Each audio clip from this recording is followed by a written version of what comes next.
que va destinada fundamentalmente a un total de 142.499 habitantes, que son los habitantes que conforman el área de salud de Don Benito, Villanueva de la Serena, y es que sacamos a concurso la redacción del proyecto de ejecución,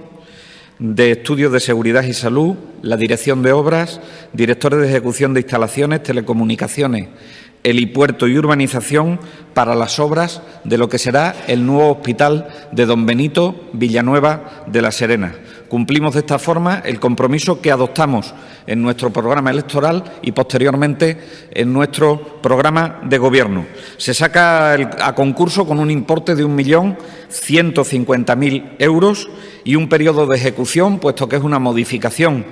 del proyecto que ya existía diseñado, un periodo de ejecución del contrato de 6 meses. El nuevo proyecto se basará en los siguientes ejes: superficie construida del nuevo edificio, 64.819 metros cuadrados de superficie de planta, lo que supone 41.000 metros cuadrados más que el hospital actual. Contará con 303 camas de hospitalización distribuidas en 10 plantas de hospitalización y la mayoría de las habitaciones de hospitalización son individuales. Contará con 10 bloques quirúrgicos, lo que supone un incremento con respecto al actual, al igual que 85 salas de consulta más 13 salas polivalentes que permitirán poder dotar de mayor número de consultas y poder asumir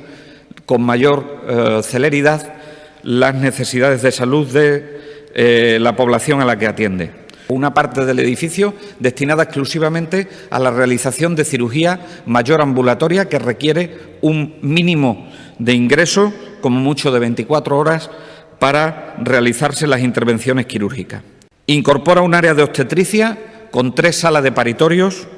3 salas de recuperaciones y 6 salas de dilatación, lo cual vienen a mejorar la situación del hospital actual. E incorpora 2 espacios que hasta ahora no dispone el hospital de Don Benito Villanueva. Uno es la residencia de familiares, que contará con 10 habitaciones individuales y 8 de parejas o doble, y una planta de psiquiatría destinada a una unidad de hospitalización breve que es inexistente en el momento actual en el hospital de Don Benito Villanueva de la Serena, y lo dice nuestro tercer plan de salud de Extremadura, con 15 camas.